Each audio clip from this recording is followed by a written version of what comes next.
Assalamualaikum warahmatullahi wabarakatuh.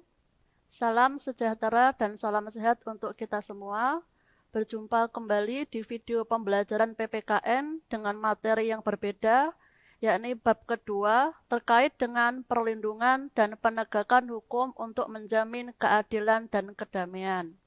Jika sebelumnya kita telah mempelajari di bab 1 tentang hak dan kewajiban warga negara, di mana antara hak dan kewajiban warga negara yang harus dilaksanakan secara seimbang dan ada pembatasannya.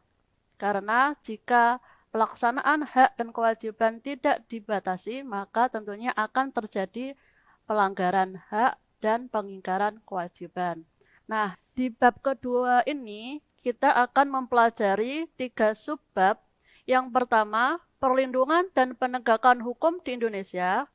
Yang kedua, peran lembaga penegak hukum dalam menjamin keadilan dan kedamaian. Dan yang ketiga, dinamika pelanggaran hukum.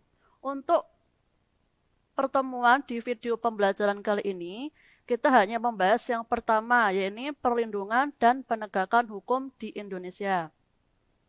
Ada 5 yang akan kita bahas. Yang pertama, hakikat hukum. Yang kedua, hakikat perlindungan dan penegakan hukum.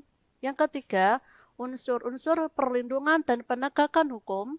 Yang keempat, dasar hukum, perlindungan, dan penegakan hukum. Dan yang terakhir, pentingnya perlindungan dan penegakan hukum. Sebelum kita membahas terkait perlindungan dan penegakan hukum, maka kita harus mengerti terlebih dahulu apa itu hukum. Hukum itu berbeda dengan hukuman, karena biasanya kalau diberikan pertanyaan, apa itu hukum? Hukuman itu salah, karena memiliki 2 arti yang berbeda. Hukum merupakan himpunan peraturan-peraturan yang berisi perintah dan larangan yang dibuat oleh penguasa negara atau pemerintah untuk mengatur tingkah laku manusia dalam masyarakat, yang bersifat memaksa dan memiliki sanksi yang harus dipatuhi oleh masyarakat. Jadi, hukum merupakan peraturan-peraturan yang berisi perintah dan larangan. Kemudian ada sanksi yang harus dipatuhi jika ada masyarakat yang melanggarnya. Berbeda dengan hukuman, kalau hukuman itu diartikan sebagai sanksi.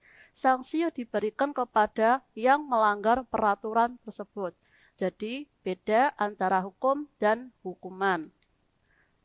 Sifat-sifat hukum, tadi sudah saya jelaskan dalam hakikat hukum, ada 3 sifat-sifat hukum. Yang pertama, mengatur. Hukum memuat serangkaian peraturan dalam bentuk perintah maupun larangan yang bertujuan untuk mengatur tingkah laku manusia dalam tatanan kehidupan agar tercipta ketertiban. Jadi yang diatur itu tingkah laku manusia. Karena jika tingkah laku manusia tidak diatur, tentu kita bisa membayangkan akan melakukan semaunya sendiri. Yang kedua, bersifat memaksa. Hukum memiliki kewenangan juga kemampuan untuk memaksa masyarakat untuk patuh dan jalan penerapan sanksi yang tegas untuk mereka yang melanggar. Jadi dipaksa untuk patuh. Jika tidak patuh, akan ada sanksi bagi yang melanggarnya. Sifat yang ketiga, yakni melindungi. Hukum dikatakan memiliki sifat melindungi, sebab tujuan hukum sendiri pada hakikatnya untuk menjamin dan melindungi hak setiap warga negara dan menjaga keseimbangan yang serasi antara berbagai kepentingan yang ada tersebut. Jadi, hukum dibuat tentunya untuk melindungi hak setiap warga negara.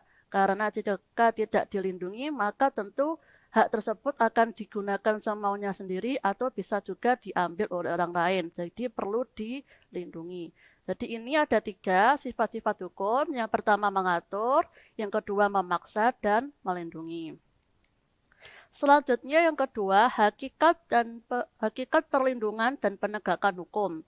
Perlindungan hukum merupakan segala upaya pemenuhan hak dan pemberian bantuan untuk memberikan rasa aman kepada saksi dan atau korban.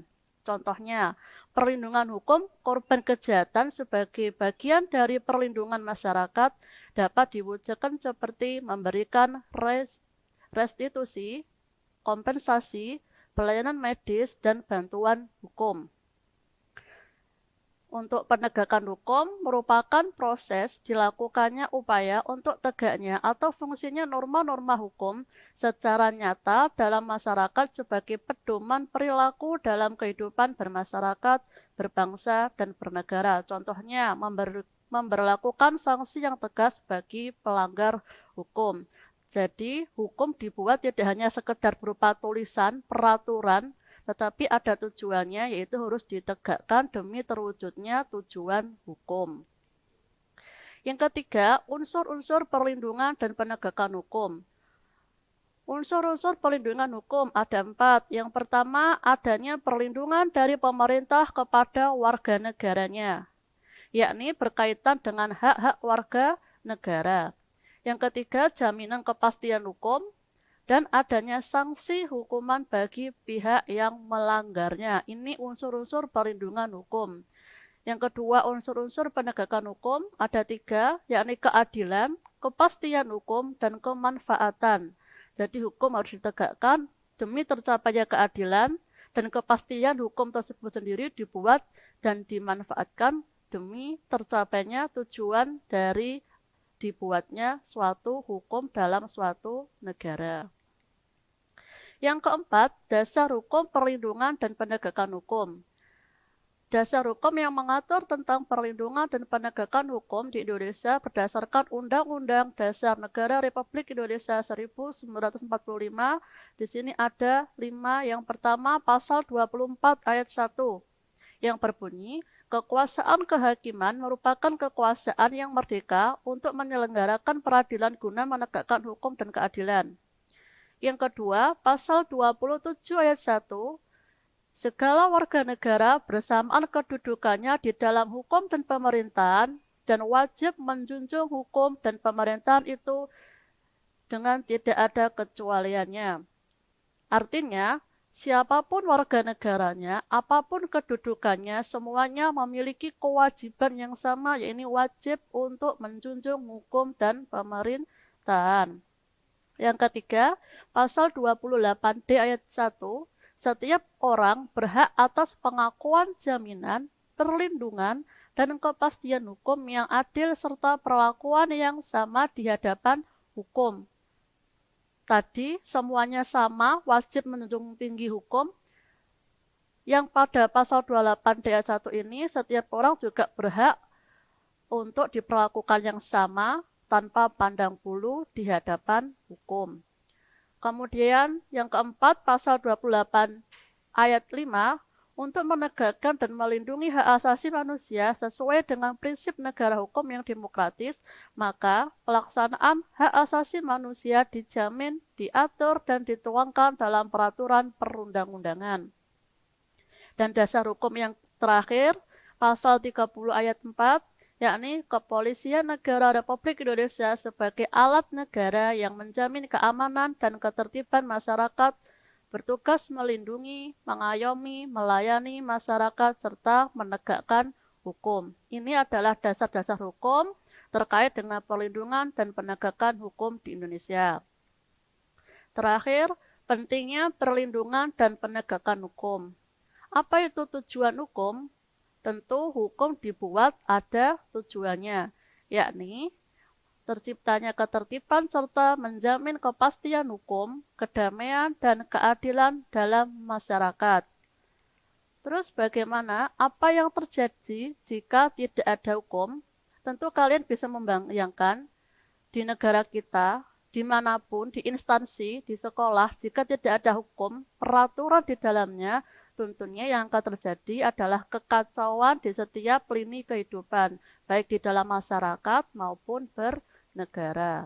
Sehingga dapat disimpulkan pentingnya perlindungan dan penegakan hukum, yakni demi tegaknya supremasi hukum, tegaknya keadilan, mewujudkan perdamaian dan kehidupan masyarakat, mengatur tata tertib masyarakat, serta menjaga kepentingan tiap manusia.